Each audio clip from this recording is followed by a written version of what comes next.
us doing more of the conventional stuff, we're still dependent on the American nuclear umbrella, then I think NATO will have strengthened. But I think the issue of trust is something that we need to work on, as we always do in relationships. Trust and perhaps polite language. Earlier we heard from Secretary Rubio, and I quote, "We have no interest in being polite and orderly caretakers of the West's managed decline." Now, if you take a step back and look at this from the economics, purely from the numbers, when we look at Europe's share of GDP over the last 20 years, it's significantly declined. In your mind, is Europe ready to get its act together? Because if you want, it's kind of pay to play. If you want to project a strong foreign policy, you have to be able to pay for it. You need strong economies. You're asking a question from the second happiest country in the world and the happiest country. Are you third? Well, they're very happy. Yeah. No, I sometimes, sometimes when I hear the discourse, especially of economists who are looking at the crude GDP as the save-all measurements, I think us coming from Nordic countries, we value welfare societies, which are a combination of open market economies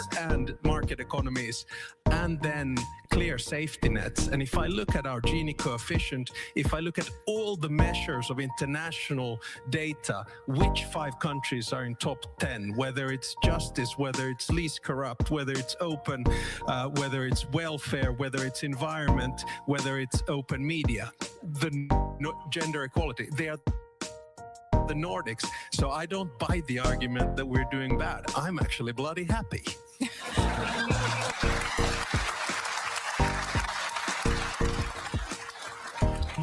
And Prime Minister Sanchez, with your continually growing economy, I guess you're pretty happy. Well, not only that, I mean, we have sun, we have great, great weather. We have snow. But just let me add one thing. I don't understand why some, personalities of the U.S. administration see the reality of the European Union project as a threat. Time I make Marco Rivals the most hero tag shooter ever. Where's some hot redheaded trying to flash my hands if you know all. Rejects. Get Tyrannosaurus! Global stability and the global peace. So therefore, I don't understand why we are seen as a threat. I don't think you're seen as a threat by the administration. You're seen as a burden, which suggests to me you need better. No, I think that there's some more fragmented European Union, while at least these 3 representatives of the European Union were looking and working for a strongest European Union, no? And therefore we need also to deepen our single market. We need to open ourselves to other regions, such as this free trade agreement that we reached with Mercosur, and therefore we need to move in this direction. So this is a reality, and the US need to accept this fact, this reality, that in the future, what they will have in Europe is a more integrated Europe and European Union. So I think this is... I'm seeing agreement from the President and Prime Minister. So do you think Donald Trump sees Europe as a threat? The European project? Well, I think we need to, you know that I'm pro-European, pro-American, and I think we need to read the national security strategy of the US in November very carefully. And it has 2 strands. One is an ideological MAGA strand, where there is a thought that European integration is not necessarily a good thing. Accept that. And I think President Trump would agree with that. Secondly, there's a policy strand, which is America first, and then there's a pecking order. The Western Hemisphere comes first, second is in the Indo-Pacific, third is Europe, fourth is the Middle East, and 5 is Africa. So now we need to work on this plane, and I think we need to tie ourselves very closely with interests, with values, because ideology is shifting a little bit. So let's just work on this pragmatically. Prime Minister. And you were asking, about NATO, and let's be honest, the only time in history where the majority of the Europeans and the Americans have been safe is when we had NATO. It's the only time in history. And of course, defense and deterrence, and therefore capabilities and economy is a big part of that. But Article 5 is the most important thing. And there's only once in our history where we had to activate Article 5. That was because what happened in the US. The rest of the time, we have been able to provide freedom, democracy, prosperity, and wealth only because of wordings in Article 5. Because all our enemies knows that if they attack us, they will attack all of us. So spending is important. In our industrial base has to be scaled up, and we have to speed up. We have to spend much more. But maybe the most important thing, when that is secured by us as political leaders, that is our unity, or to threaten and do anything that will undermine the idea of Article 5 will be a threat to all of us. So let's stick together. That's my short advice. And Senator, just to wrap us up, I've been coming to this conference a long time. So have you. How encouraged are you by hearing these remarks?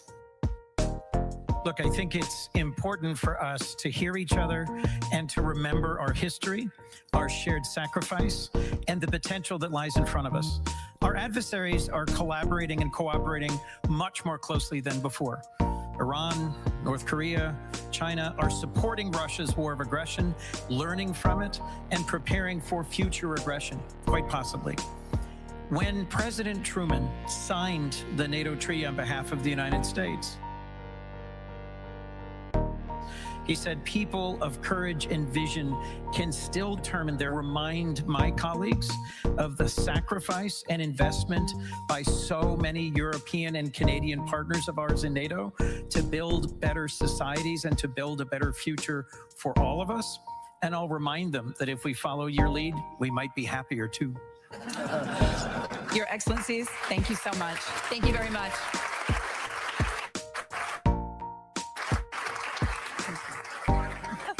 Great. And you are taking a live look there out of Germany as we were just listening into the Munich Security Conference. We're hearing from several U.S. officials as well. We do know Secretary of State Marco Rubio also spoke a bit earlier this morning there as well. And we were just hearing from Senator Chris Coons there as you're taking a live look once again out of Germany. And this is sponsored by here on Live Now from Fox. Much more to get to at 9:52 on the East Coast and 6:52 on the West Coast. We'll be right back.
Welcome back to Live Now from Fox. We do have another live event to take you out to that is happening right now, as we do see Venezuelan opposition leader Maria Corina Machado is speaking, and it does appear to be a Q&A portion. So let's listen in.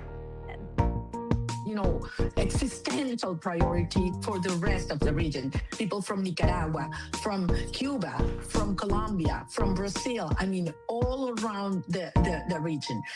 We need our talent. We need our children to come back home. Venezuelans that are working nowadays in the oil sector in the Middle East or in Canada.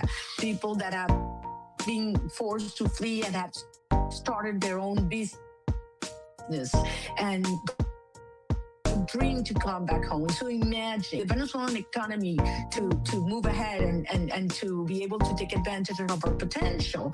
We not only need billions and billions of investment that require rule of law and so on, but also these Venezuelans to come back home. And I insist, they desperately want to do it, but they only will come back when they have certainty that a democratic process is in place. We need a date for elections, and we need certainty that freedom and respect for all will take place. Other questions? Thank you. My name is Michael Keating, based in Brussels. What are your expectations of Europe? Well, that's a very good question. We certainly have had support from the European Parliament throughout these years. All along the political spectrum to appreciate. Certainly, several countries that have been very active in terms of denouncing the crimes against humanity and the corruption networks that operate in Venezuela. We nowadays believe we need much more than that, because we need, as I said, to move from, joint statements to actions. As we had said during years, we need to block the criminal cash flows that the regime has and that are used for repression and corruption and further enlargement of their criminal activities. We need to block those flows. We need to support targeted measures towards the groups that today control repression in Venezuela. This is a very important issue because these are related. Venezuelan armed forces, of these groups that are composed by a few thousand individuals, only a few thousand individuals, very highly armed and trained, and we need to neutralize and isolate them. Also, we need to support the removal of extra hemisphere operational penetration in Venezuela. That has been also identified. And finally, in the asset recovery strategy and efforts, because we've identified billions and billions of stolen assets that we expect to be repatriated to Venezuela in order to rebuild our institutions. Other questions? I can jump in while people think of one. I don't see a hand. If there is a hand and I'm missing you, yep, one back here. Me again, only because no one else is asking a question. What about China? China has been very important as an investor in Venezuela. Do you see a future for Chinese engagement in Venezuela going forward? Well, I'm sure you're aware that China lent over $60 billion to the Chavista regime and was very concerned they were not being paid. That has been reducing significantly, and today we estimate it's around $16 billion. And certainly China has identified the huge potential in rare minerals and other natural resources Venezuela has. But as we say, we are moving into a situation in which we want full compliance, full transparency in terms of the relations with extra or international actors, not only extra-continental actors. And that's something that has been lacking in the relations with China from day one. So, we are in a process in which we need to dismantle the presence of foreign regimes, Cuba, Russia, Iran, currently infiltrated into Venezuelan institutions, not only economic activity, including the military, and dismantling also the technological platforms that have used for espionage and terror of the Venezuelan people.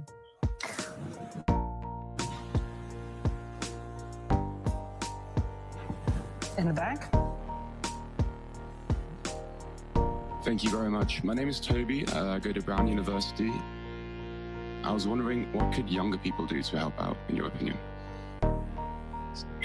I love your question. Thank you so much. And I'm not sure if you're aware, but 2 days ago, for the first time in almost 2 years, we saw young Venezuelans in our, 23 universities all around the country calling for civil society to speak out in support of our political prisoners and the total liberation of them. This was very courageous, very brave on their behalf. And what we saw that day is something unthinkable just a few weeks ago. So what's taking place in Venezuela is huge in terms of the repercussions it is already having in the region. I mean, when we dismantle the regime, the criminal regime in Venezuela, Cuba, Nicaragua will follow. For the first time in history, we will have the Americas free of communism and dictatorship. This is huge regarding, the contribution to humanity. And I think this is a moment in which we require young people speaking out, because the fight for freedom in Venezuela is a huge contribution also for freedom around the world. And we will make this happen. I want to insist on this. We will never give up. What we have done as a society is remarkable. We've heard all along the way, Gabi, that this was impossible to achieve. And finally, here we are at the threshold of freedom because of people's will and organization, and certainly because we have the support and leadership.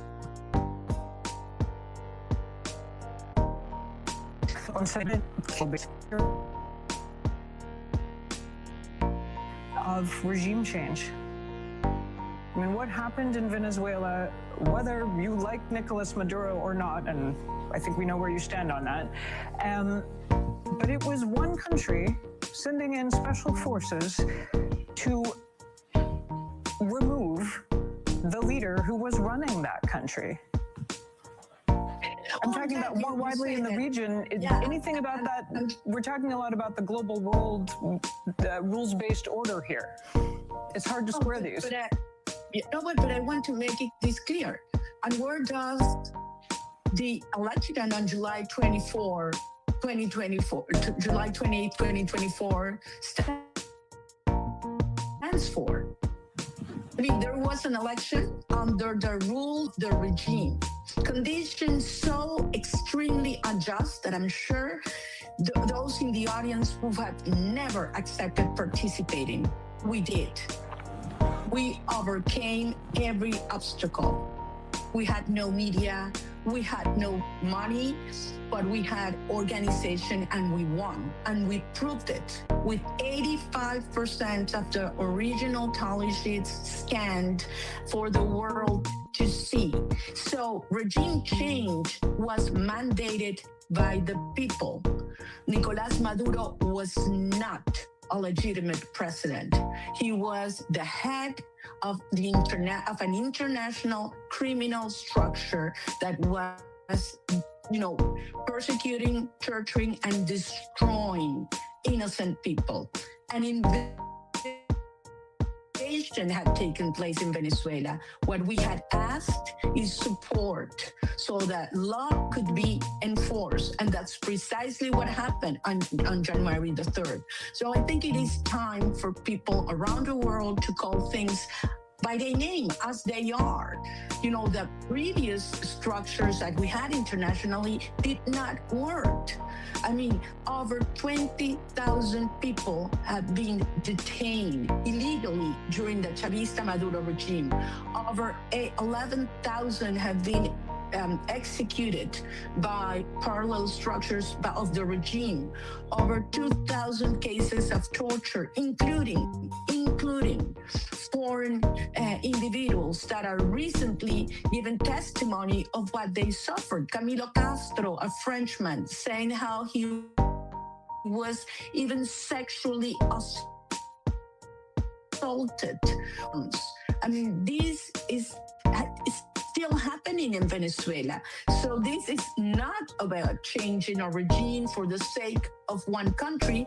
This is supporting the just cause for democracy and freedom of a nation that has demonstrated its will to reunite in freedom.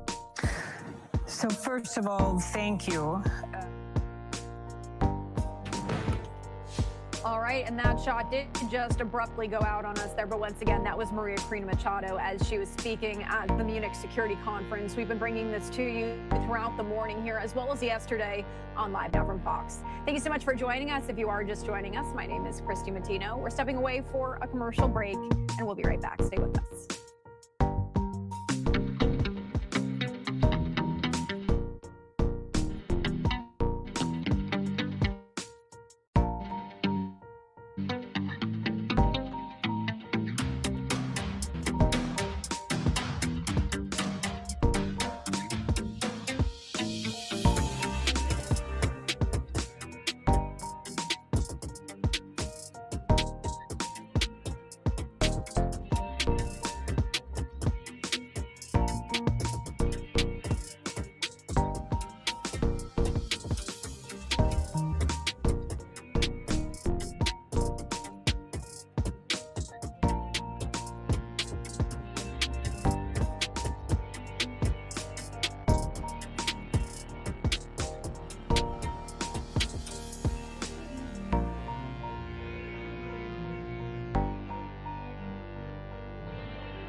And welcome back to Live Now from Fox. As we continue to follow the latest in the search for Nancy Guthrie, we do know overnight that 3 people were detained. And there on your screen, there is a graphic we made of the new information that we have gathered.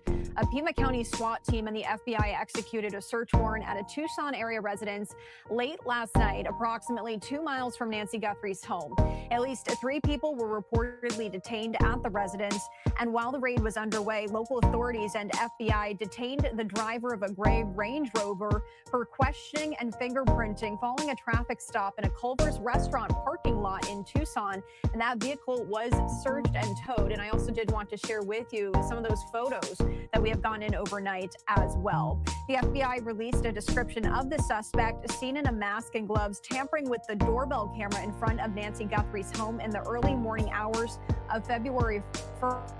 around the time that she went missing. We also do know the FBI has increased its reward to $100,000 for information leading to the location of Nancy Guthrie or the arrest and conviction of anyone involved in her disappearance. The search entered the 2-week mark today, and authorities have yet to publicly name any suspects or persons of interest. So once again, what you're taking a look at there is just some of the footage we have been getting in from overnight. I also do want to reiterate, we still do not know at this point if we're going to be getting a press conference. As Pima County has shared, there is not one scheduled at this time. Let's head over to our Fox team over in Phoenix, as they have been covering this extensively.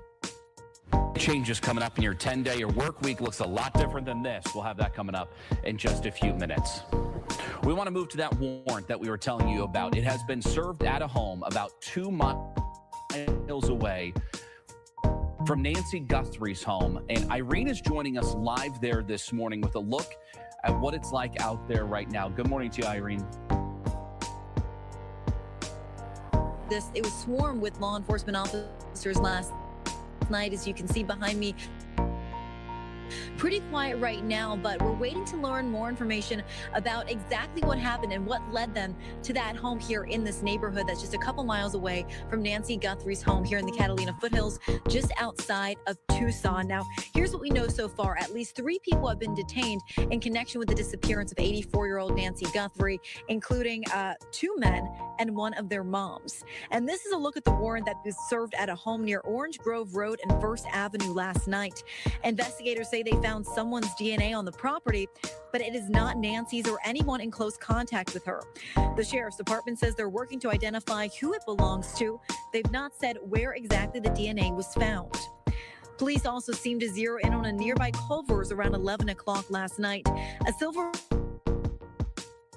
Range Rover SUV appeared to be a key focus. At one point, authorities were seen holding a tarp up over the vehicle, and it's not clear at this point what that is. Earlier this week, the FBI released a description of a suspect, a man 5'9" to 5'10", average build. The sheriff's department says the suspect description remains a key focus, but investigators are not ruling out anything or anyone. The Pima County Sheriff, Chris Nanos, is sharing a message of hope in this case. You think you will find Nancy Guthrie alive? Absolutely, yes.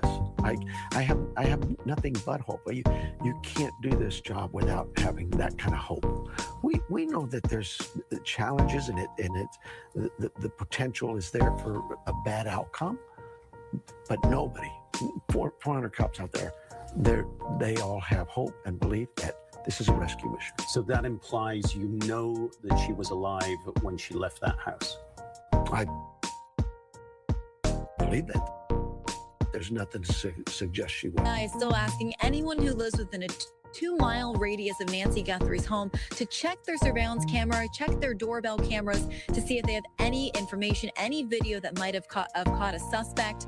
And anyone with information, that reward is now up to $100,000. We'll send it back to you guys, or back to you, Steve. Yeah, Irene, I mean, it's such an interesting moment in this investigation, because out there is still all of that information, what you just mentioned, that there's a reward out there. They're asking for surveillance video, all of these things. At the same time, reportedly, there's 3 people detained in this investigation. We don't know what the update is and all of that. And at this moment, the Pima County Sheriff's Department, have they released any information this morning on what happened overnight? I've not seen any update this morning. We were talking earlier, Steve, last night. They were supposed to give some more information, but it ended up being just a written statement. The last I heard that they're not going to be having another press conference until there's more detailed information, and that is going to be announced to us as media or also on X from the Sheriff's Department. So we're waiting to see. We're going to keep an eye on that all morning long and all day long, hopefully be able to get some more information. But at this point, we're just, walking around the scene, checking out the neighborhood here. We're going to head, I believe, to Nancy Guthrie's home later, see what's going on there, and just waiting for more information from the Sheriff's Department. Well, and it's important to be moving around out there. I mean, I've been out there reporting alongside you as well, Irene, over this last week, and it seems like that whole neighborhood, there's FBI activity going on at different places, houses, they're knocking on doors all over the place. It's pretty expansive what they're doing. And I thought this was interesting too, as you just mentioned, what they said last night, Irene, is they said it was at the request of the FBI. No additional information is currently available. So it looks like Originally, Pima County was going to put it out, and then they say FBI, requested that they not. So we'd love to know some more information. We're trying to get those answers. Hopefully something breaks this morning on this. Appreciate your coverage this morning, Irene. Thank you for that live report. And we want to take a step back now in this Nancy Guthrie investigation at 8:06. She was taken from her home 2 weeks ago. We want to start from the beginning with a timeline of the case so far. February 1st, Nancy Guthrie was taken from her Tucson home. 1 day later, Pima County Sheriff Chris Nanos confirmed her disappearance was being investigated as a crime. February 3rd, a Fox 10 photojournalist captured this video showing dried blood on the stoop outside Guthrie's home. TMZ and local TV stations also confirmed they received alleged ransom notes demanding Bitcoin for Guthrie's return. February 4th, Nancy's daughter, Today Show host Savannah Guthrie, posted her first message on Instagram addressing the case. Last Thursday, a $50,000 reward was offered for information in the case. And billboards started going up across the Southwest asking for tips. Last will pay for their mother's return. We received your message and we understand. We beg you now to return our mother to us so that we can celebrate with her. This is the only way we will have peace. This is very valuable to us, and we will pay. Several days passed without new developments. Then the FBI released surveillance video showing an armed suspect outside Nancy Guthrie's home the night she disappeared. Later that same night, a man was detained at a traffic stop in Rio Rico near the border. Hours later, he was released. The man told Fox he works as a delivery driver in Tucson. He says he may have delivered something to Nancy's home, but he says he has nothing to do with the case. Thursday, investigators set up a white tent outside Guthrie's front door. The FBI also released a description of a suspect, a man 5'9" to 5'10", average build. Authorities say is a black 25-liter Ozark Trail hiker pack, which is only sold at Walmart or online.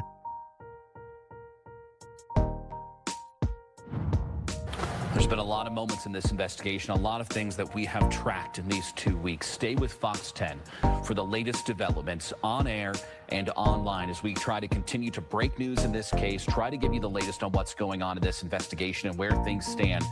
And a lot right now is unknown about what happened last night. You can scan that QR code there on your screen. Log onto our website as we find out more, fox10phoenix.com. Irene will continue to bring us the latest developments out of Tucson all morning as we await answers from investigators. A traffic advisory. And thank you to our Fox 10 Phoenix team. And I did want to put this up on your screen here. This is from Michael Ruiz as a partial view of a man detained during a traffic stop late last night in the parking lot of Culver's Restaurant, about 2 miles from Nancy Guthrie's home, as law enforcement carried out a major operation in connection with her disappearance. Sources told Fox News Digital the stop was connected to a search warrant served at a home nearby. At least 3 people were detained during the broader operation, and that's according to local law enforcement sources. Authorities have not publicly identified any suspects and have not referred to the man shown in this image as a suspect as of this morning. Police are investigating a Range Rover at the scene. We are going to step away for a commercial break on Live Now from Fox. We'll be right back. Stay with us.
welcome back to Live Now from Fox, and happy Valentine's Day to you. We do have a fun story for you. Maybe you're waiting to meet your match, and if that is you, this weekend, San Antonio Animal Care Services is inviting the community to find a match that lasts forever. Joining us now is Dr. Antonio Caldwell. He's the Assistant Director of San Antonio Animal Care Services, joining us live. Thank you so much for taking the time this morning. We appreciate it.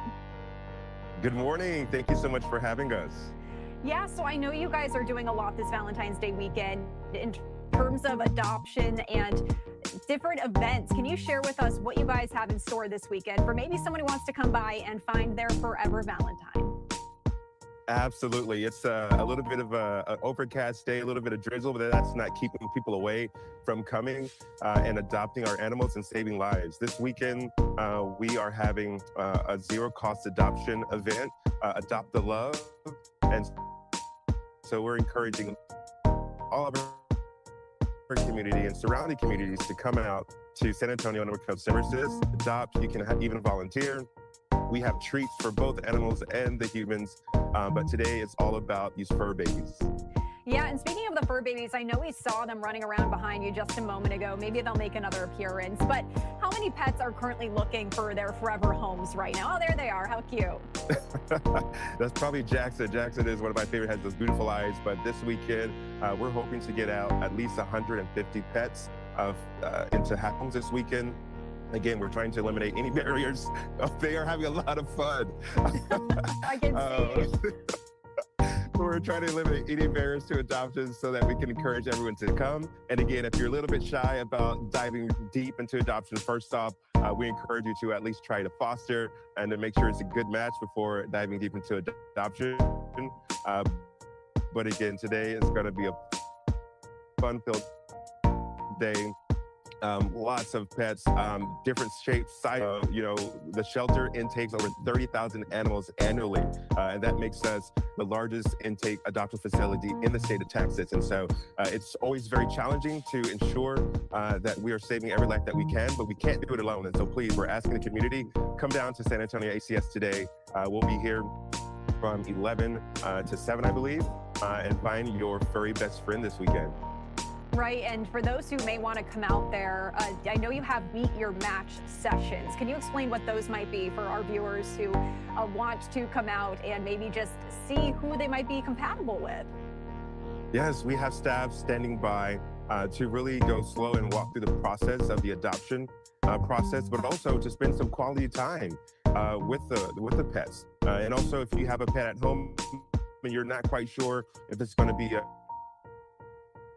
a good match, please, we encourage you to bring your pet down to meet your potential adoption pet to make sure that everyone gels and gets along very well before making that decision. Now, before I let you go here, I do know that some puppuccinos and roses are involved in some way. Is that correct?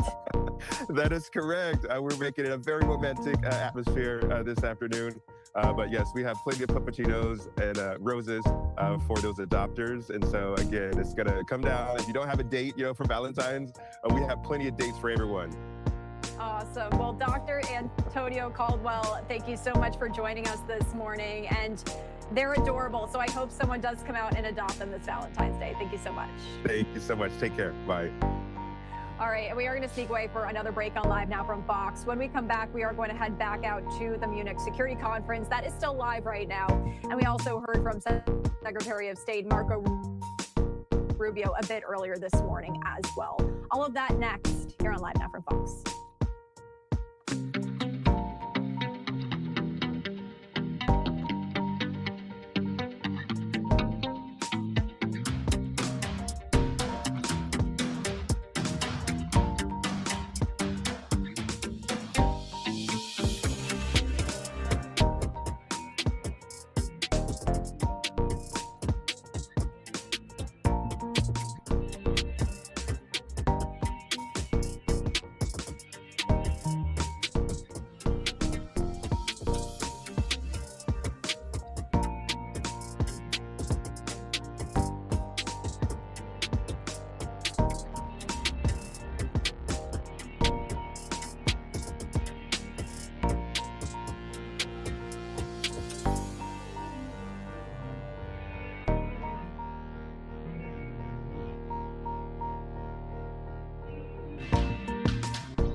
back, we're going to take you back out to the Munich Security Conference as they are now having a discussion on security and defense and Ukraine. Let's listen in. Winter is the worst winter so far, and nothing is changing. It seems like the situation for Ukraine is becoming worse. Have we failed? As the Deputy Prime Minister described the situation quite well, and I can only imagine what is the situation in the flats of ordinary people where the temperature is, let's say, 2 or 3 degrees plus. We can only imagine living here in the European countries. For us, it was pretty clear from the very beginning. It's also about emotions, but emotions do not help. If emotions lead to the decisions, then emotions are constructive. So this was the reason why Lithuania was the first country to deliver the first weapons to Ukraine, even 2 weeks before the war broke out. I visited Kiev actually last day before the war started, together with former President of Poland, Andrzej Duda. And since then, I saw the big transformation of the thinking of European nations regarding the Ukraine. We started from the discussions, should we deliver the helmets, should we deliver life jackets or something else? And now where we are. We are in the situation where we are talking about the delivering of deep strike capabilities, missiles, air defense systems, ammunition. Yes, they are in lack of these goods, and we try to do our best in order to support them consequently. But what is my thinking, and Russia is proving every day that Russia is not ready for the peace. And I don't think that they will be ready to peace negotiations. I don't know, maybe in 27, 28, but not in 26. Because all the actions show that... Smart founders know something most people miss. Get your domain name even if you're not ready to launch your business. With Wix, you can grab yours now and then get to work. Here's why it matters. Back in 2019, I had this killer business idea, but I delayed getting the domain name because I wasn't ready. That was a huge mistake. Someone else grabbed it, built the exact same business I planned, and now they're making all the money that I could have been making. And that's why I'm sharing this. Locking down your domain name is crucial. And on Wix, it's super fast. Tech stuff for you, making it seamless. And honestly, having a domain name gives your idea instant credibility. A domain name isn't just a name. It's a way to claim your space and take your idea seriously. Because once it's taken, you're stuck paying a premier price for it or losing it. So go to Wix right now, search your idea. If the domain is available, grab it. Months I am the member of European Council. I am happy that we were able to take the decision regarding 90 billion euros as the military support to Ukraine. Not always we are successful. Sometimes we face some delays. We face differences in the opinions. But we are ready to provide these decisions, and we are ready to stay with Ukraine until the end of the war. Thank you, Prime Minister Sikorski. I think we all agree here that we don't believe in Russia's intention to end this conflict anytime soon. Where from now, sitting at this stage, where would we want to be, and where are we going to be? And what can we do today to make sure that Ukraine will not be going for a 5th year of war and a 5th winter that might be even more devastating than this one? I'll answer your question, but let me make 2 brief points first. First of all, I'd like to associate myself with what Minister Pistorius said, that it was natural for the United States to be in the lead in these negotiations when the United States was providing the bulk of the military assistance. And the United States was also brave and effective in deploying strategic intelligence to deprive the Russians of the casus belli in the days before the war and in the early days of the war. But I would like particularly our American guests to know, because we are now paying for this war. the American outlay for the war for last year was close to zero. We are buying American weapons to be delivered to Ukraine. There is no package in the US Congress, and that there isn't even the prospect of a package. If we are paying, if this is affecting our security, not just Ukraine's, then we deserve the seat at the table, because the outcome of this war will affect us.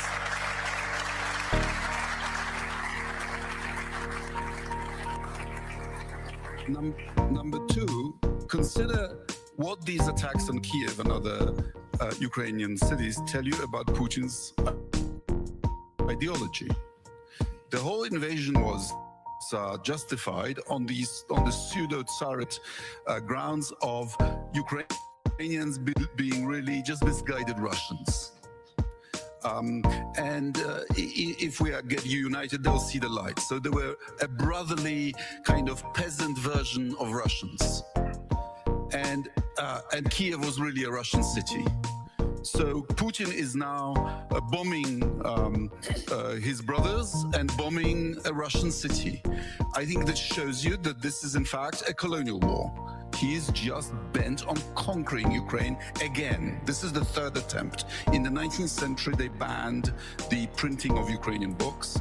In the 20th century, they caused an artificial famine in which 5 million people were murdered, and the entire culture-bearing Ukrainian class was obliterated in the 1930s, and this is the third attempt. And now to your question. Putin says he wants peace, and in a sense, if you give up and you capitulate, you'll have peace. But the question is, under what conditions?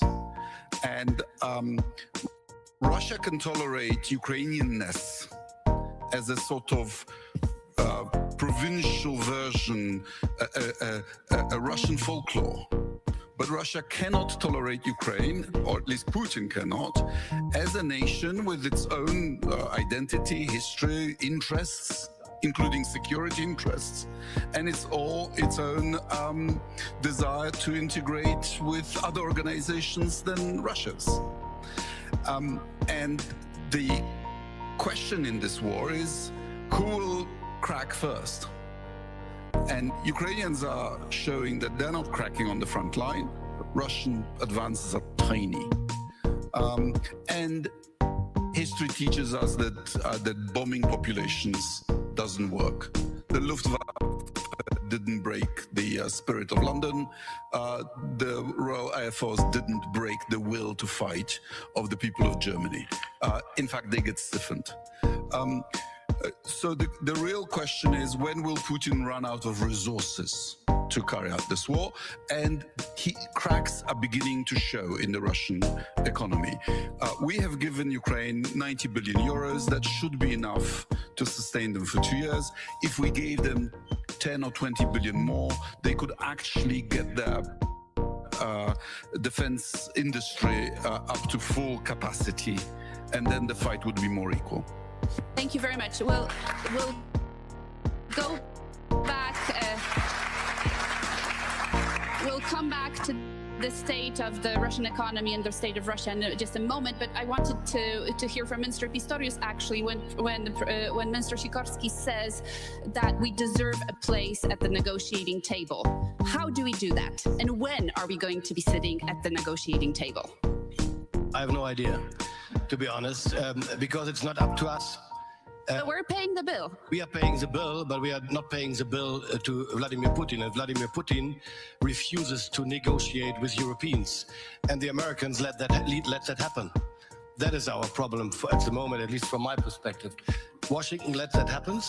We can't push ourselves at the negotiation table when Putin is not willing to talk with us. And again, Washington lets that happen. So what we should do is to confirm our will every day that we will proceed supporting Ukraine. And this is what we really need to focus on, especially when I think about the last UDCGs and the last contributions. We need more, we need it faster, we need it more efficiently. And I mean, you just have been talking about air defense and the attacks on Kiev every night and killing people in their apartments because they die by cold. We need to get faster in scaling our production in the US and in Europe to be able to deliver and to provide more and faster what is needed so urgently when it comes to air defense. Otherwise, I'm afraid that the moral of the brave Ukrainian people might break finally. Thank you. Senator, I know this is not probably a question to you, but we have to ask it. Why is Washington not letting the Europeans be at the negotiating table and listening to Vladimir Putin, who's saying a tough no? Yeah, I'm happy to answer a rhetorical question, but I think it's not hidden to anyone here at the Munich Security Conference that the United States is going through something.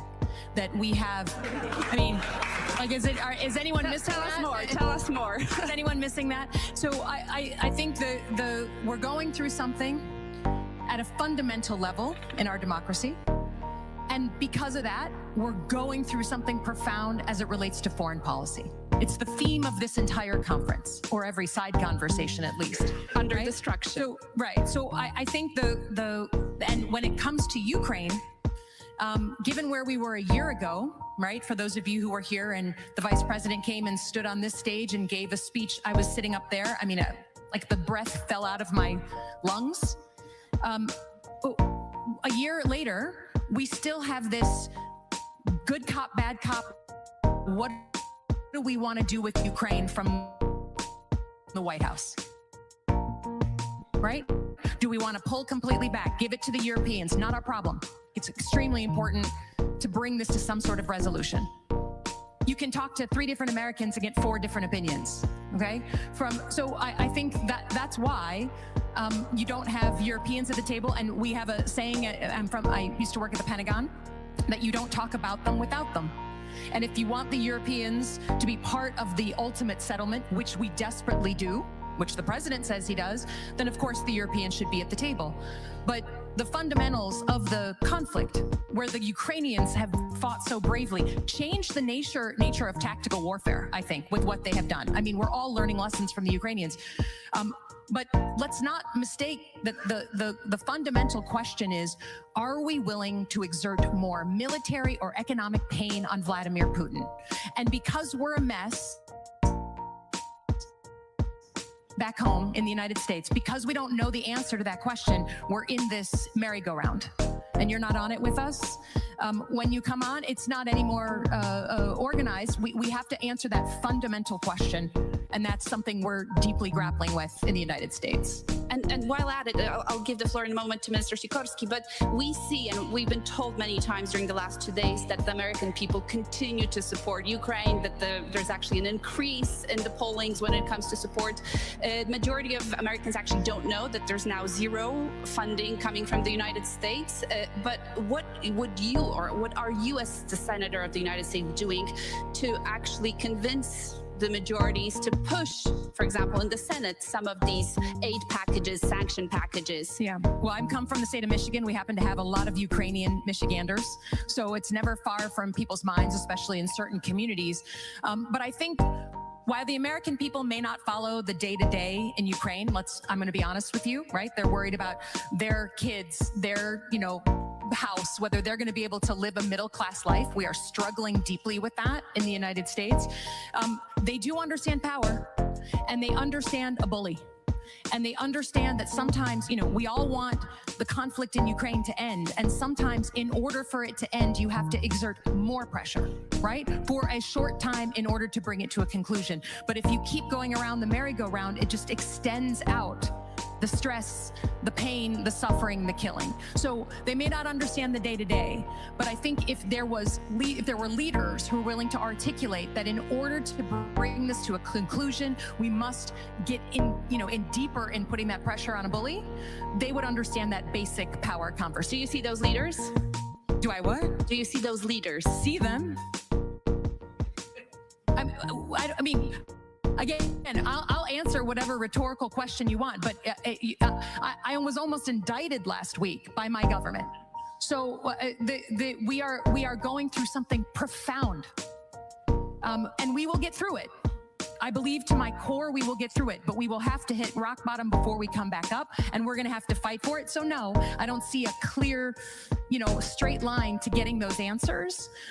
But many of us feel very passionate. We are here because we feel very passionately that our interests with Europe are aligned, and that allowing Vladimir Putin to roll over Ukraine is not just horrible for Ukraine, it's horrible for Europe and horrible for us.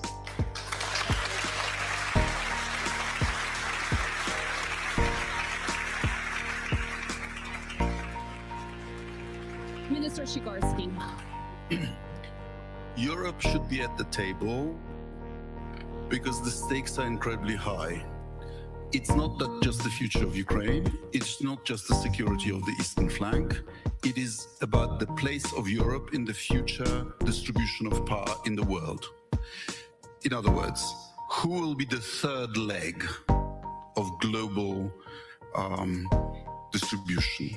China, United States, and Russia, or the European Union? Don't ask me which I would prefer. And to my mind, President Trump is not wrong when he says that in this more brutal world, you need to show your cards. The United States would give itself more cards to pressure Putin into a deal by, for example, delivering tomahawks to Ukrainians. And the decision was apparently quite close a couple of months ago. Taurises would help too. And we continue to listen in there in Munich to this discussion on defense for Ukraine. We also heard from Senator Slock in their transition for just a moment here, as we are learning some breaking news as it relates to the Nancy Guthrie investigation. We are learning from Matt Finn with Fox News Channel right now that no arrests have been made in the Guthrie case and nobody is in custody right now. So here's that post from Matt Finn as he just shared breaking: no arrests last night in Guthrie case, no one in custody. And that's according to Pima County Sheriff Nanos as he was speaking to Matt Finn here just a moment ago. This all coming after a Pima County SWAT team and the FBI executed a search warrant at a Tucson area of residence last night, approximately 2 miles from Nancy Guthrie's home. At least 3 people were reportedly detained, in connection to the operation, but none have been confirmed as suspects in Guthrie's disappearance. And so we are sharing that with you here as he's saying that's the update at this hour from the sheriff. Fox News, no arrests made in the Guthrie case. Local authorities and FBI detained a man following a traffic stop in a Culver's restaurant parking lot in Tucson in connection to the warrant served on the nearby home last night. And we were sharing those images here with you. A gray Range Rover was searched and towed from the parking lot. So I did just want to put that up on your screen here as we were getting that in overnight. There's that image. We also have several other images that I'm going to share here in just a moment that we have also gotten in. The FBI released a description of the suspect seen in a mask and gloves tampering with the doorbell camera in front of Guthrie's home just a few days ago. And I also did want to put that up on your screen here because we got this other key clue here, this backpack. And we did get the description as the suspect is described as a male between 5'9" to 5'10", with an average build, and was seen carrying a 25-liter Ozark Trail hiker backpack. Now, we have also been sharing here that the FBI increased its reward to $100,000 for information leading to the location of Guthrie or the arrest and conviction of anyone involved in her disappearance. The search now entering the 2-week mark today, and authorities have yet to publicly name any suspects or persons of interest. So this news just coming in here from Matt Finn just moments ago here, after we did share with you this morning that we did learn overnight 3 people were detained, but as we do know now, no arrests and nobody is in custody at this moment. We are going to step away for our final break of the hour here on Live Now from Fox, leaving you with some of this other video that we did get in here overnight. We'll be right back. Stay with us.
Welcome in here to Live Now from Fox. We are going to head back out to Munich as we're hearing from Ukrainian President Volodymyr Zelensky as he is speaking live.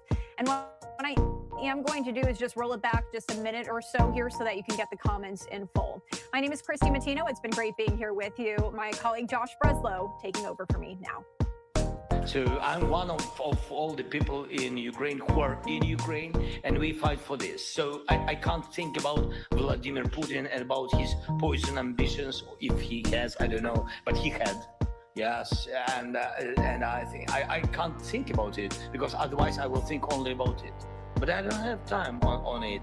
They attack us with, you see, hundreds of drones and missiles. What is the difference between poison and missile? I don't see the difference. And about Navalny, I don't know. Maybe I think that Russians. I think that he did it, but I don't know what they used for this killing. Олександр Бог, Deutsche Welle. Скажіть, будь ласка, чи є якісь апдейт в контексті європейських військ в Україні? Ви зустрічалися з канцлером Мерцом. Чи є шанс, що Німеччина перегляне свою позицію, війська можуть бути потенційно в Україні, а не на території? About coalition of the willings and about the troops in Ukraine, you know my position is next.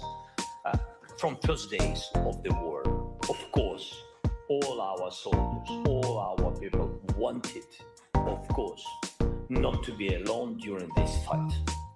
But I never could publicly propose to have troops from other countries because I was afraid and I...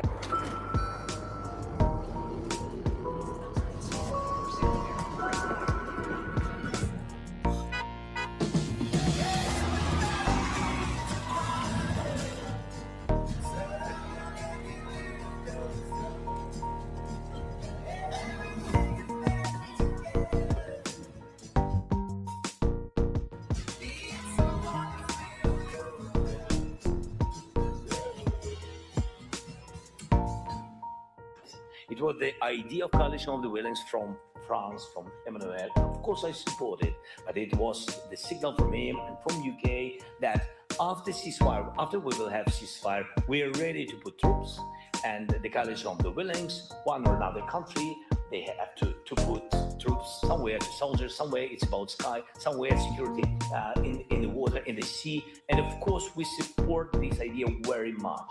And of course Russia is against this idea. And of course when we speak with Americans, they said, that, for example, that Russia is against, but they will not attack you.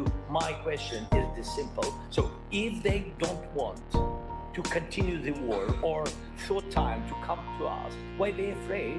Europeans, they're just staying. Why do you afraid? So if you don't want to go, why are you afraid of that? Why are you afraid?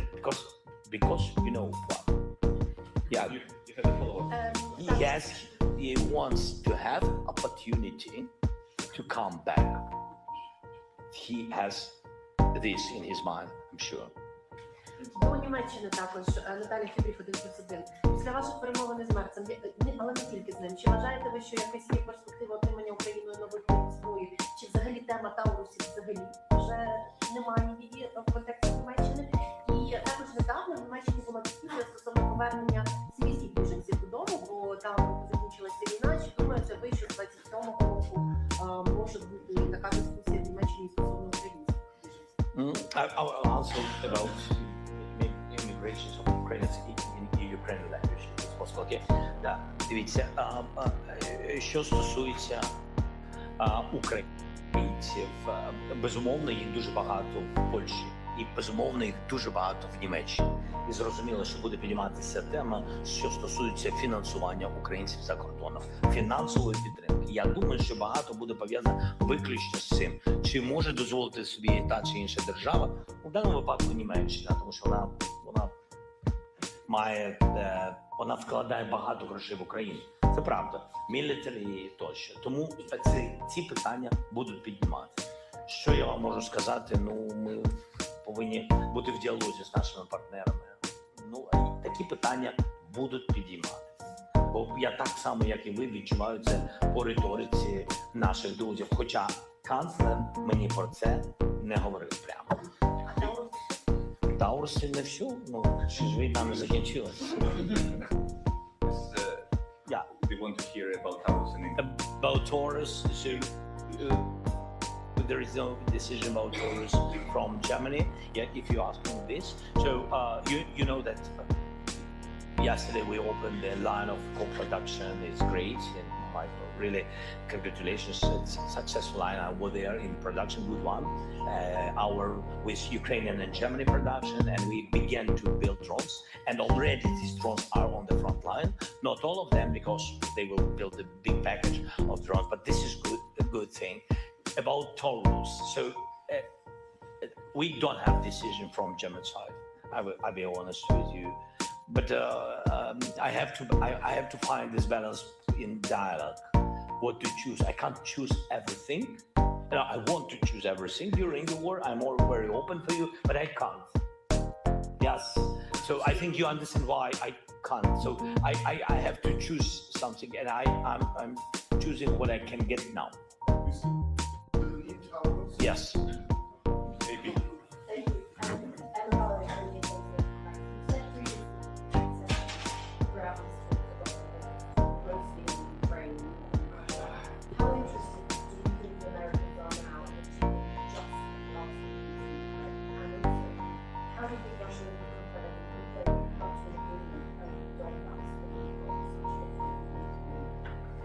American side told us very openly, we spent so many time, our groups, and a lot of hours with Americans, and already with Russians, but more with Americans, much more. So their message is next. If Ukraine will withdraw from Donbass by themselves, as quick as possible. As quick as possible, peace will come. This is guarantees from Russia. And our messages are next. That yes, and when we speak with Americans, that there have been a lot of different questions from Russian side to us and etc. And they said that you see that they did a lot. That we are raising only one topic. Land concessions, yes, swaps or something like this, yeah. And I said, to my mind, and maybe I'm mistaken, that I think that they never had another goals than only occupation of Ukraine and minimum what they want, Donbass, the Donetsk region, but 100%, to sell this like a victory to their society. Maybe even not to their society. Sometimes we think that to their society, but I think maybe to himself. This is victory for himself, you know, and I'm not sure that he's thinking how to sell something to his society. He can sell everything because he did it 30 years. And so that's why we can't withdraw from our territory or exchange our territory, one piece to another piece of our territory. It's something a little bit crazy. Sorry, and that's why this is not just a land. 200,000 people here, thousands have been killed here, especially on this direction, especially on this Donbass. And the war, which was 2014, began in 2014, began from the east and Crimea. So it's a historical mistake that nobody answered to Putin directly in 2014. It's a historical mistake. He couldn't occupy everything. He was not so brave as today or as during full-scale war. In 2014, his army came without, I don't know how to name this. Uniform. Without uniform, without Russian uniform. It meant that he was afraid. Because in 2022, he came in uniform, in tanks, armored vehicles, missiles, and etc. Nobody stopped him before 2014. And that's why he increased his bravery. And that is why, for now, he's, believe me, even more more sure than he was 10 years ago, even 4 years ago. That's why, if we will give him this opportunity to feel just this victory, we don't know what he will do next. I said it that our American friend that said, who knows, maybe on Donbass, maybe we will do economic zone, and in the middle between us, we'll stay Americans and etc. But I don't know. But if even American soldiers will stay there, we're not asking for them. But even if, let's imagine that they stay there. Let's imagine they stay. Nobody will control totally what's going on not controlled by Ukraine territory. Nobody will control. They can kill one or another, or be wounded, or will blow some. Can't do. And what any American president will say, and because it can be tomorrow or in 5 years, 3 years. I don't know how many years they are ready to stay. So what the president will do depends who will be the president. Yes, but I think we saw what was in Afghanistan. I'm not compare these things, but I think that if Putin wants to come and occupy us, and I think if they will provoke something, to my mind, there is a big chance that the people who will stay there, maybe not Americans, I mean somebody, yes, I think that they can go out. And in this case, Putin will provoke. Of course, not by themselves that they will go out, but he will provoke. And they will go out. What will be? Will be big occupation of Ukraine. A lot of losses.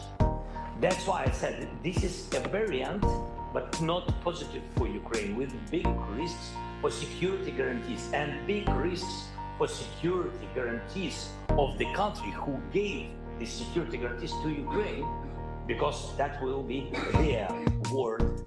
Yes. All right, wanted to bring you those comments from just moments ago there at the Munich summit. That is where we've heard from a lot of American officials, including lawmakers, and of course, right there from Volodymyr Zelensky, the president of Ukraine. The time now is 11 o'clock on the dot if you're joining us over on the East Coast, and 8 o'clock on the West Coast. My name is Josh Breslow, and I'm here for the next several hours as we break down all of your top stories and live events from across the country and the world.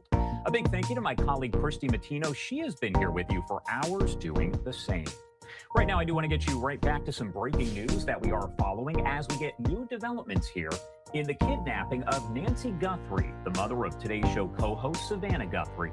The sheriff in Pima County, Arizona, now telling Fox's Matt Finn that no arrests were made last night and no one is in custody after a search warrant was served in connection with the case. Been posting on social media just moments ago. You see it right there. And of course, he says breaking, no arrests last night in Guthrie case and no one in custody. Pima County Sheriff Nanos tells FNC, of course, talking about Fox News Channel. Now, taking a look at this video right here from last night, the confirmation comes after Fox News reports at least 3 people appear to be detained as a Pima County SWAT team and the FBI executed a search warrant at a home in the Tucson area last night, about 2 miles from Guthrie's home. Fox News Digital also had some photos here that I want to pop up on your screen. Take a look right there, showing a driver apparently detained for questioning after being pulled over in a Culver's parking lot nearby. Law enforcement was seen searching the Range Rover in the parking lot of that Culver's, removing items and blocking their activity from any kind of view. After a few hours of inspection, that vehicle towed right from the parking lot. Again, Sheriff Chris Nanos confirming to Matt Finn with Fox News that no arrests were made and no one is in custody. The sheriff also speaking one-on-one with Fox's Jonathan Hunt about the latest on the case. For everyone involved. Yeah, no, you know, we've got a lot of energy. We're pumped up. We want this solved. Do you have hope? Absolutely. You think you'll find Nancy Guthrie alive? Absolutely, yes. I have nothing but hope. You can't do this job without having that kind of hope. we know that there's challenges in it, and the potential is there for a bad outcome. But nobody, 400 cops out there, they all have hope and belief that this is a rescue mission. So that implies you know that she was alive when she left that house. I believe that. There's nothing to suggest she wasn't. The FBI here locally, that's who, when everything's gone, everybody's gone, this thing's over. There'll be two things that are constant. The FBI will be here, and the Pima County Sheriff's Department will be here. We will always have a relationship. We have had a relationship with the FBI for decades. We house deputies at their headquarters with them decades ago, before this ever happened. That relationship isn't just a value to my department, and it's not just a value to the FBI. It is a value to this community. And to even suggest this sheriff would set up and say, we're not giving that to that, that is just ludicrous, crazy. That never happens. And of course, take a look at this video once again. Now, as thousands of tips come in following the release of this doorbell surveillance video, the sheriff and the FBI have not named any potential suspects or persons of interest in the disappearance. Law enforcement, though, saying the suspect in the case is described as a man about 5'9" to 5'10", with an average build. The Pima County Sheriff's Office also now confirming to Live Now from Fox, DNA matching someone other than Guthrie and those close to her was found on the property. However, the Sheriff's Office is not saying where on the property that DNA was found. The reward in the case has been increased to $100,000, with more than 30,000 combined tips coming in so far, according to the Sheriff's Office and the FBI. There is a lot to this case as we get these developments pretty much on an hourly basis. I want to bring in Jeff Weninger, retired LAPD lieutenant and founder and CEO of Law Enforcement Consultants. He's also the author of the book On Thin Ice. Jeff, thank you so much, as always, for being here with us today. Thank you for having me. Of course. And first off, I want to talk about this new development from the sheriff. We know that, according to officials there, it appeared that 3 people were detained for questioning at one location last night during a search warrant being served. And then nearby, there was a traffic stop conducted in connection as well. That person also appeared to be detained for questioning. Can you kind of explain for folks out there the difference between an actual arrest and a detainment for questioning? They're not the same, of course. No, they both have different standards by law. When you're detained for questioning, that requires just reasonable suspicion. It's just that you have a belief that a crime is, or about to occur, and the person that you want to talk to is associated to it. There's a higher standard relative to the arrest, which is probable cause. And that's where you have a stronger belief, you have a reasonable, objective belief that there's been a crime committed and the person you are interested in is involved in that crime. And ultimately, that is the same standard that they use for these search warrants. You would have to have a completed affidavit, a sworn affidavit, where you're establishing that you have an objective and reasonable belief that there has been a crime committed and that evidence of that crime would be at the location to be searched. One thing that's interesting is we heard from the Pima County Sheriff yesterday. He confirmed for us here, as I mentioned, at Live Now from Fox, that DNA was found at Nancy Guthrie's property. It does not match her or anyone, quote unquote, close to her. How significant could that be in the investigation as a whole? Well, it can be quite significant, and the reason being is that people that tend to commit these crimes have a criminal record, and oftentimes their DNA will be on file in the national database. That's called CODIS, which is the Combined DNA Index System. And if you have DNA, you can apply it to that system and hopefully make a specific determination on whose DNA it is. Oftentimes you will not be successful in that. So then there's other DNA type of testing that you can do, which is more genealogy wise, where you can determine a family tree, maybe identify a family member, a relative that will better help focus your investigation. TMZ told us, of course, we have a partnership with them. We've talked to them pretty much daily as all of this has been progressing here. They mentioned that they got a ransom note just days after the disappearance, but just days ago, they started to receive essentially emails from someone who was requesting 1 Bitcoin in exchange for information about who that suspect is that was seen in the doorbell video, according to investigators. So what I wanted to ask you is there a way to really trace that and find out who is sending those emails so that investigators can go and question that person? It's difficult, but possible. I mean, ultimately, you're taking the metadata that you have and the header analysis, and you can ultimately, hopefully, determine the IP address, timestamps, as well as the servers that were used. It's my understanding that the law enforcement is working closely with TMZ and their IT department, and hopefully being able to make some progress in identifying the specific person that these emails are coming from. Now, that underscores one thing that I want to emphasize, is that it's all about cooperation, whether you're local, state, federal, or the private sector. It's the cooperation that matters. The video that we received on her Nest camera at the residence, that was a result of working closely with the private sector. And that is what we need in order to be successful in this investigation. And that's interesting because at first we heard from the sheriff saying there is no surveillance video. He was very irritated about it and said, we're not finding any images, any video. The FBI steps in, and just a few days later, possibly within 24 hours or so, that video there is released to folks out there. So it really is about a partnership between local law enforcement and federal law enforcement. Absolutely. They have to be working in tangent. And when you have an investigation of this size, you're establishing an operational structure where you're using an incident command system, where you have command, operations, intelligence, and logistics. And they all have to be working cooperatively and in unison with one another to be effective and efficient in this investigation. And when you have thousands and thousands of leads that are coming in, that underscores how crucial it actually is that you're working effectively and sharing the information that you're getting.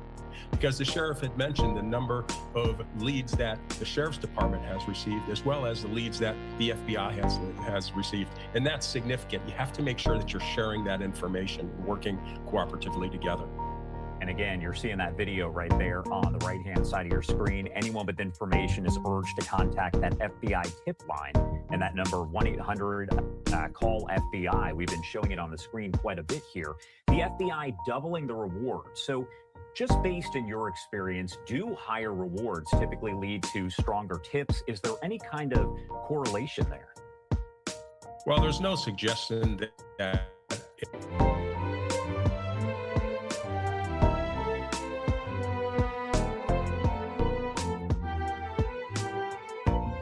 occurred here, where we want to be getting these leads that we first can look at and prioritize. And when you're prioritizing them, you want to look at the leads that are specific, ones that are actionable, and those that you can corroborate with all of the other evidence that you have. Because the reality is these investigations are complex and dynamic, and you're continually reviewing, generating, and following up on the leads that you have, and then repeating that. So it's very, very important that we triage this evidence and establish which evidence we need to give a priority to in order to use the limited resources that we actually have. Although we have a number of people from multiple jurisdictions assigned to this investigation, it's still a limited amount of resources, and we have to use those in the most effective manner. I want to pull up that video once again, because something else that was interesting, a lot of people caught on to it, is the fact that when the video was put out initially, this person was described simply as a subject, a person who had tampered with that doorbell camera. But just a couple days ago, we actually heard from officials call this person a quote-unquote suspect in the disappearance. Is that a big development there to have that wordage saying quote-unquote suspect versus maybe subject? Well, it is significant, and because it gives some further investigative relevance. We have some specific details about the suspect now, and that's important. Why? Because we can be more targeted in our outreach to the public for their assistance. And I truly believe that that's the reason we saw the reward go from 50,000 to 100,000. It's to hopefully get somebody that knows this person as a result of seeing this footage and these still photographs that will step forward and say, I know this individual, and hopefully break the case through that means with the outreach to the public. Could the suspects maybe movement, speed, behavior on the porch there offer any sort of clues? Again, we keep putting it on your screen because we want to make sure that we're getting those images out there in case for some reason you have not been able to see them or if you want to take another look at it. But the movements, the behavior, all of that, does that provide clues to maybe somebody who knows this person? Well, it does provide clues because we're fortunate enough to have video where we can see his gait. There's things that are very specific about how people move that you can easily recognize if you know them or how they actually stand. It's those sorts of things that are very important. But the one thing that jumped out at me, I watched this video over and over and over again, and the first thing I noticed was how nonchalant this individual was. And then I noticed how when he recognized the Nest camera, he goes and picks up some flowers to attempt to cover the camera. And that suggested to me that this individual isn't quite as sophisticated as some people may suggest. And the reality is that this video is putting some increased pressure on this individual. And hopefully that pressure is going to cause him to make mistakes moving forward, because the investigation involves three areas. You're looking at prior to the incident, the actual incident occurring, and the post-incident. And now we're looking for him to make a mistake post-incident. Another topic here that I wanted to touch on, we had a combined number of tips here is over about 30,000, according to the Pima County Sheriff's Office and the FBI. Of course, they each have lines that are set up that these calls, emails are coming into a lot. We have seen a lot of them, over 30,000 tips. How exactly do law enforcement go about determining which of these is something significant and which is maybe nothing, a dead end?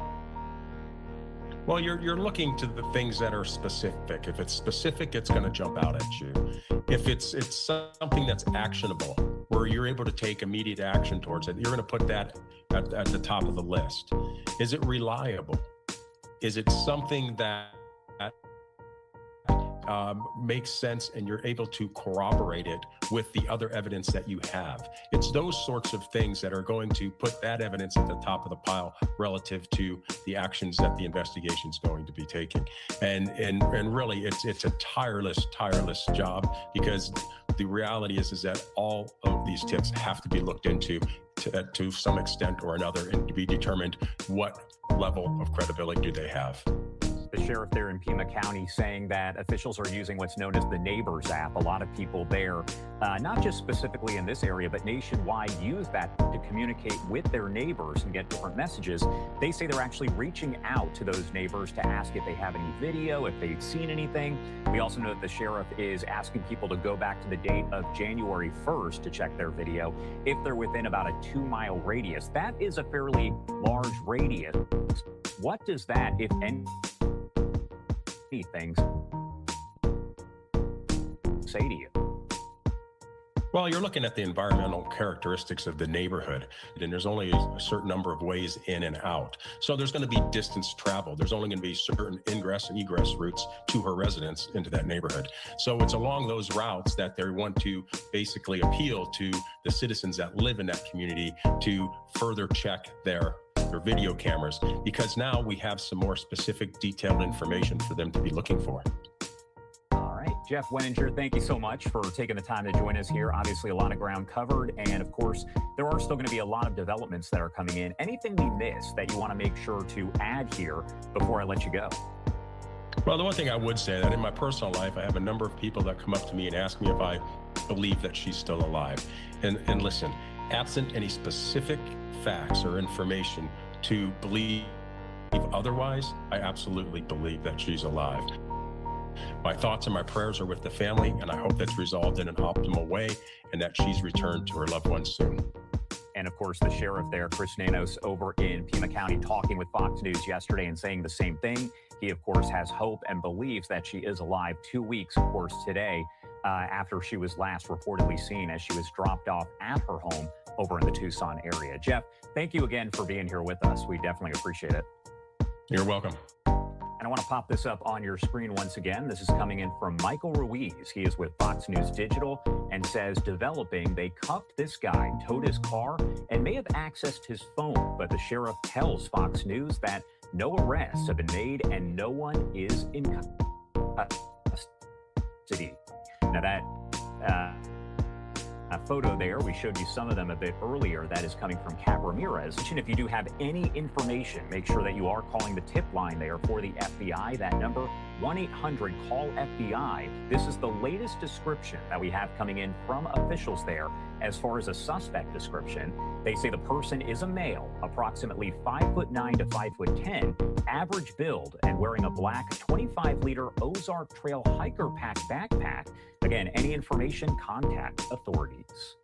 We are going to head to a quick break now at 11:18 on the East Coast and 8:18 on the West Coast. You're watching Live Now from Fox. My name is Josh Breslow, and we will be right back.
Welcome back here on Live Now from Fox. The time is 11:20 on the East Coast and 8:20 on the West Coast. My name is Josh Breslow, and I'll be here for the next several hours as we break down all of your top stories and live events from across the country and across the world. Want to get back to that ongoing search for Nancy Guthrie, the mother of Today's Show co-host Savannah Guthrie. As we've learned from Matt Finn with Fox News just a short time ago, he spoke with the sheriff over in Pima County. That is Chris Nanos, who confirms that after that search warrant was really just executed last night at a home about 2 miles away from Nancy Guthrie's home, some people appear to be detained. However, they have not been arrested. He says no arrests have been made in connection with the investigation and will, of course, keep us updated. However, it's important to note that there are no press briefings that are scheduled for the immediate future. If that changes, we will, of course, let you know here on Live Now from Fox. Right now, I do want to take you over to our Fox 10 Phoenix team as we have been checking in with them for a look at their coverage. Valentine's Day, fantastic forecast for you. 75 degrees as your high and sunshine all day long. Changes ahead in our forecast, though, to keep in mind. Let's move on from the weather. The absolute major story in the world right now that's following this Nancy Guthrie disappearance investigation. We are following breaking developments in this case related to this investigation. So we go out now live to Irene Snyder. She is now in front of Nancy Guthrie's home, I believe, in Tucson. Good morning to you, Irene. What can you tell us this morning? Good morning, Steve. Yeah, we just moved from where we were originally in the area where someone was detained last night. Now we're here in the area of Nancy Guthrie's home that's in the Catalina foothills just outside of Tucson. So there is a sheriff's department officer here on scene as well. So a lot of media out here this morning as we're getting some new updates. But one of the updates we had in the last half hour is Fox News did just release that all of the people who were detained in the overnight hours have since been released and no arrests have been made. So here's a look at the scene from last night. Investigators found someone's DNA on the property. The sheriff's department says they're working to identify who it belongs to, but they say it does not belong to Nancy or anyone in close contact with her. They have not said where exactly that DNA was found. Police also seem to zero in on a Culver's near that home. This was the scene there around 11 o'clock last night. A silver Range Rover SUV appeared to be a key focus. At one point, authorities were seen holding a tarp up over the vehicle. And earlier this week, the FBI released a description of the suspect. They said that's a man 5'9" to 5'10" with an average build. The sheriff's department says the suspect description remains a key focus, but investigators at this point are not ruling anyone or anything out. And the FBI has doubled the reward for information up to $100,000. So I'll send it back to you for now, Steve. But again, we're waiting on some more information. The new information we have right now is those suspects, or the people who were detained, I should say, being released. Now, that's really interesting, especially after what happened in Rio Rico on Tuesday night. That was the same day that these surveillance images were first recovered by the FBI and posted. We had that major event that happened there. There was a lot of hopes that maybe that was the end of this, that maybe we'd get some resolution here. That didn't happen after Rio Rico and the man being detained there, but that scene cleared in a couple of hours. This is interesting, Irene, only because it feels like this scene was far more expansive than what we saw in Rio Rico, and it lasted several hours, right? Well, in Rio Rico, Steve, I can say I was there on Wednesday, so I wasn't there when the person was detained, overnight Tuesday night. But I was there Wednesday morning. The scene was completely clear by the time I got there Wednesday morning. We were live in front of that person's home, the man who was detained out there. Now this scene it was here overnight. Now at this point, it's been cleared. But the interesting thing is Rio Rico is about an hour south of Tucson. So that's about an hour away from Nancy Guthrie's home here in the Catalina foothills. That's just by the southern border. But now the FBI and the sheriff's department says they're looking really within a 2-mile radius, at least as of right now, and asking everyone to, submit any information. They're asking everyone who has Ring doorbell cameras or any kind of surveillance cameras within a 2-mile radius to submit information. We also had that black glove that was found not that far from Nancy Guthrie's home, but they're not ruling anything out. They went as far south as an hour south here of Tucson in Rio Rico. So definitely an expansive search, but it is interesting too, them asking for all that surveillance video within people who live very close to Nancy Guthrie's home. And we haven't really heard any information about a getaway vehicle or a car at all. We've got no information on even the type of vehicle they're looking for, license plates, nothing like that. So hopefully when they put out that message saying, look through your surveillance video from these different times, that can eventually provide us some of that information. But major updates this morning and what's going on in this case. Really appreciate you, Irene. Thank you so much for your live reports out there. We'll continue to try to get more information, check back in with you throughout the morning here. Thanks, Irene.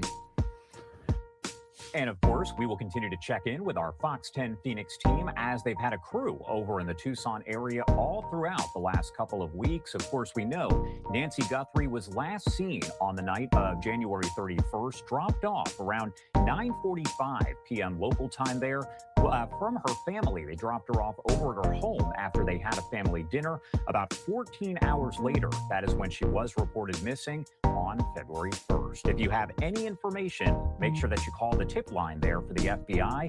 That is 1-800-CALL-FBI. We are going to head to a quick 2-minute commercial break right now. On the other side, as I pop up this live look coming in from the Capitol building, we're going to talk about the end to that DHS funding. Of course, that deadline at midnight.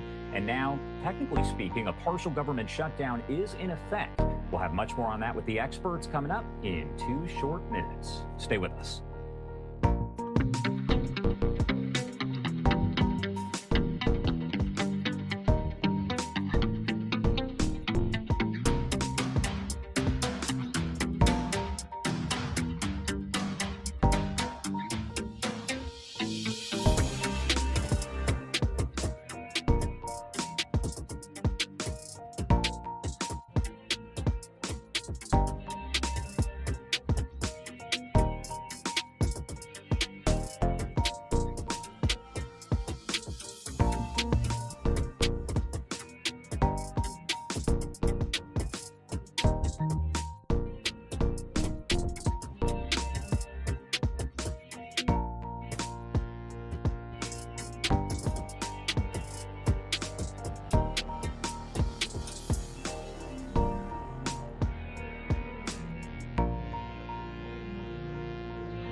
back here on Live Now from Fox, 11:29 on the East Coast and 8:29 on the West Coast. My name is Josh Breslow, and as you can see there on the right-hand side of your screen, you are taking a live look over the Capitol as we get to a developing story here. The midnight deadline has come and gone with funding for the Department of Homeland Security running dry. The shutdown of the department took effect this morning, and it impacts the agency responsible for screening passengers and bags at airports nationwide. TSA officers will be expected to work without pay until lawmakers agree on that DHS annual funding. The partial government shutdown could mean that some Coast Guard missions are suspended as well. And of course, we have been getting reaction from all over, as well as different explanations for what this could all mean. Take a listen. There are going to be workers at TSA, FEMA, Coast Guard who are looking at this and saying, I got nothing to do with ICE, but I'm not getting paid right now. What do you want them to know right now? Rosa DeLauro has introduced legislation to ensure that other parts of the DHS agencies that have nothing to do with ICE or CBP are funded. Republicans have rejected that. The Coast Guard gunner's mate manning a weapon in the Straits of Hormuz should not have to worry if their family will be able to pay rent while being shadowed by Iranian vessels. How long would you continue to show up for a job that you're not being paid for? All right. Well, Casey Myers here is the Director of Graduate Studies over at Virginia Tech School of Communication, joining us now live to discuss what this means and what happens next. Thank you so much for being here with us as always. Thank you for having me. All right, so first off, going to ask you, what is holding up this whole DHS funding situation? We've heard from Democrats, we've heard from Republicans, everyone in between there. So what is it that's really holding it up? Well, really, this is an extension of these criticisms around ICE. And we saw this earlier this year with a shutdown, a partial shutdown. And there seemed to be some movement on this issue, particularly around body cameras, face masks, and also with warrants on ICE. And this is sort of an extension of what we've seen in Minneapolis and other cities in the United States. Now,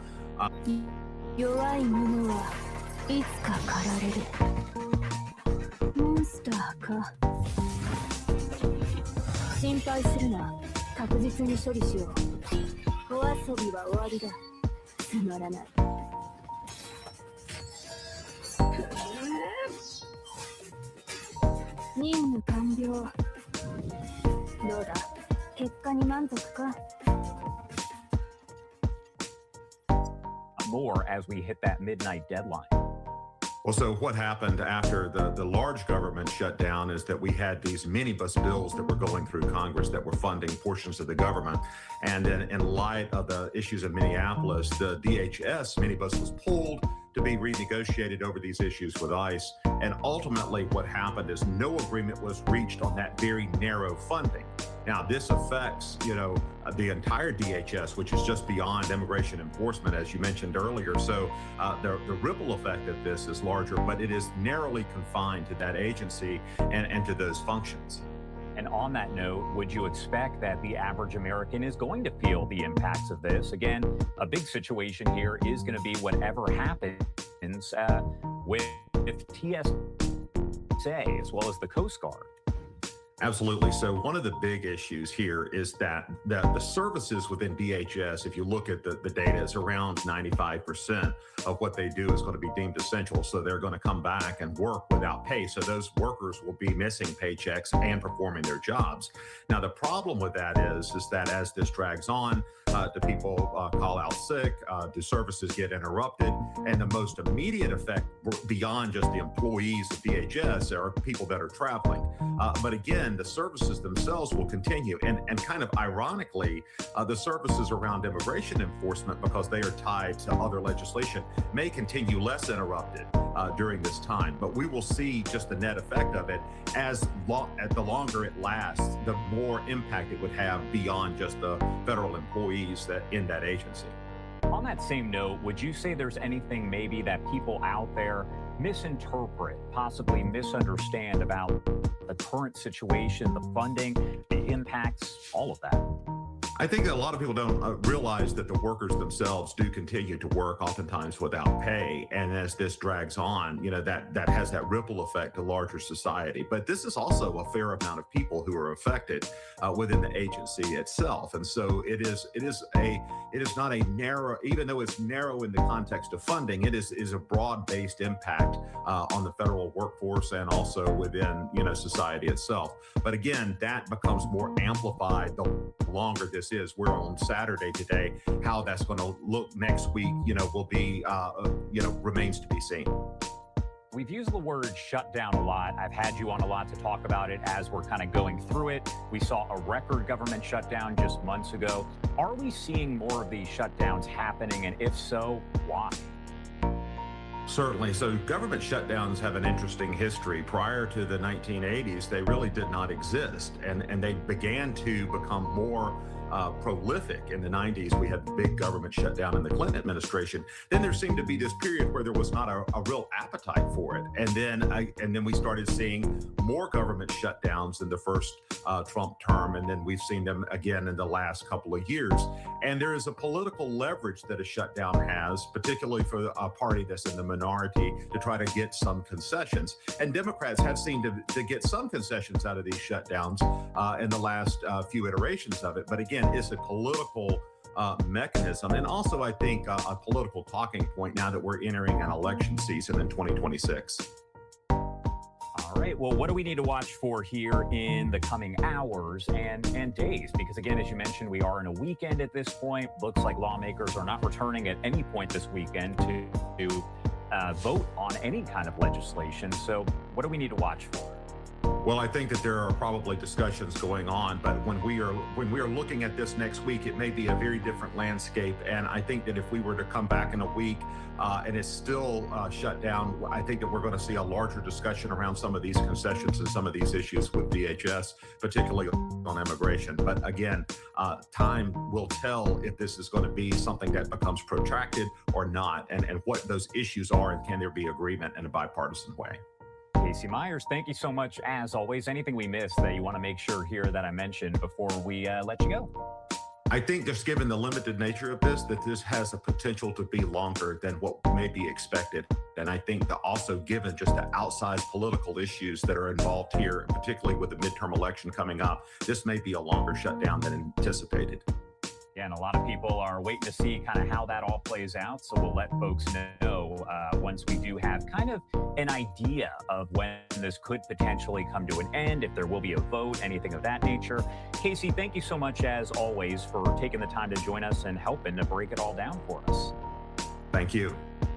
And what I want to do right now is head to a quick 2-minute commercial break. But as we go to break, I want to pop this up on your screen right here. We do have a live look over Washington, D.C., one of many cameras that we have across the country and across the world. This live look at Washington, D.C., 39 degrees, so just above freezing there, is sponsored by 1-800-BATTERY.com. We'll be right back in 2 short minutes. Stay with us.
Welcome back here on this Saturday morning. My name is Josh Breslow. I'll be here with you for the next several hours as we break down all of your top stories and live events from across the country and the world. Right now, I do want to head live out to Munich. That's where we've been bringing you the security summit that is back underway today. We've heard from a lot of folks from America, and that includes right now U.S. Senator Ruben Gallego, who is speaking as part of a panel about how to keep America safe. Let's pop up the audio and listen in. And prospers by the rules-based order. Foreign Minister Rangel, your thoughts on what just happened in Venezuela, and I guess how it is playing in your country. Well, I have to say that this is a very, very important matter to Portugal, because we have a Portuguese community of 500,000 people in Venezuela. So this has always a major impact in our public opinion and in a lot of families that have either Portuguese descendants or even Portuguese citizens. And it's a very active community. And so this represents 5% of our population, if you look at this. So our population in Portugal is 10 million, and you have 500,000 that are in Venezuela, not from this 10 million, of course, is added value. But so this is a very delicate issue for us. Then let me say, it is clear that we have to respect international law and the Charter of United Nations. So for a country like Portugal, this is very clear. But when then you have, but we know very well what was the Maduro's regime, what it means. We never recognized his election, and so this is also quite clear for us. But then when this happened, there is something that is different from other situations, because I would say, we can say the international law was broken. Very well. But now, how are you going to repair this? And nobody is defending that Maduro should come again to be president of Venezuela. Delcy Rodriguez has so this means that for us that have 500,000 people there that are either Portuguese nationals or belong to the Portuguese community, we are thinking about the future. So what is most important for us now is that we have a proper transition to democracy, and that Venezuela can have their own sovereignty reinstalled.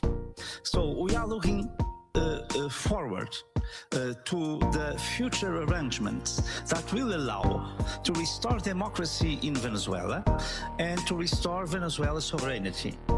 To allow that, for instance, something that happened that was the highest or the biggest movement of refugees in almost all history, and especially in Americas, that happened with Chavez and especially with Maduro's regime, that we can bring these people again to Venezuela, that has all the conditions to be a very prosperous and rich country.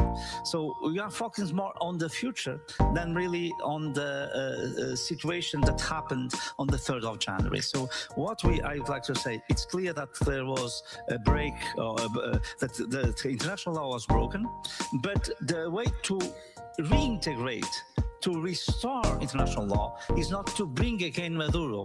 So this means that probably it's not so white and black as people normally say. Because otherwise you'd say, okay, to restore the integrity of international law, the former president should become president again. And nobody says that. Mr. Foreign Minister, I want to give you the chance to answer this question. And I also wonder, and we will move on from Venezuela because there's a lot of other things about, but does it plant any question in your mind? We're talking about international law. What about precedent? What about who's next? If you are sitting in Panama, are you looking over your shoulder? Well, when talking about Venezuela, I agree that we have to bear in mind that 8 million Venezuelans left the country. Most of them passed through Costa Rica. Costa Rica is a small country between Panama and Nicaragua. We had back in the 2023, 2024, up to 520,000 migrants crossing from Panama to Nicaragua. Nicaragua through Costa Rica, 70% of them were from Venezuela. We made a poll among our population after Maduro's extraction, and 84% of the Costa Ricans approved that measure. 84% of Costa Ricans approved of the U.S. action. The U.S. action. Okay. It demonstrates that what my predecessors were saying, that it had popular support even in our countries. So let's go big picture, because I'm wondering what this intense focus by the most powerful country in the world means for your countries. Do you see risks? Do you see opportunities? This is the Don Road Doctrine, as we are told by President Trump. He is calling it. Start with opportunity. Well, one opportunity is that we're finally focusing on Latin America. You know, we've had a lot of administrations that have either been focused on Europe, on Middle East, on Asia, and I don't necessarily want it to be this way, but hopefully the next administration, or if there's a pivot, there is a true focus on trying to develop Latin America to help integrate more into a real Western hemisphere economy. There's a lot of great opportunities there. I don't believe this is the route to do it. By stick is not going to do it. It's actually, I think, create ill will. Right now, you have a lot of elections happening in Latin America that are moving towards the right, to electing governments that are actually pro United States, and we like that. Countries that are also leaders tend to be anti-China. We like that. But if we play a heavy hand like we have, for the last 100 years in Latin America, you can have a total blowback. Yeah. And we don't want that to happen. Did you want to jump in? Yes. Well, for a long time, the U.S. didn't neglect the Latin America and was absent, and this vacuum was filled by other actors, maybe actors that weren't so market friendly nor believe in democracy either. So this is great news that the U.S. now is looking at Latin America. I think that is a huge opportunity because I'm not a specialist in security, but I'm an economist, and I always have this economy and institutional perspective. And when institutions fail, security also fails. So if we have institutions failing, we have less trade, we have less investment, more poverty, and this is a ground for a lot of this organized crime and I mean things that we don't like, and so I think that we and also that is built in the whole hemisphere, affecting also the U.S. So I think that now we have a convergence of interests with the U.S. and that we can work together in order to cooperate and create these orders also. And Argentina is an example. What's going on in Argentina should be something to take into account. We signed a trade agreement and investment, but it's more than that. It's also security, it's also institutional capacity, it's also supply chains. And I think that this works for not only for Argentina, it works for the region. And I think that we should go with this cooperation, and it's better for the whole hemisphere. Okay, so you're describing that it's positive. The U.S. is really paying attention to what's happening in Latin America and the broader hemisphere. There are downsides of the U.S. paying a lot of attention, and no one likes a bully. There have been many conversations, I'm sure you all have been at this conference, about Europe trying to figure out how do we stand up for our values, for what we as Europeans need. How do we rethink our relationship with the United States? Are those conversations happening in your countries? There's a shift, of course, in points of interest between the previous administration and the current administration. For the current administration, we have identified three topics of interest: migration, organized crime and narco trafficking, and Chinese investment, mainly in security areas or critical infrastructure in our countries. In all of those, we do not have a problem with the US. The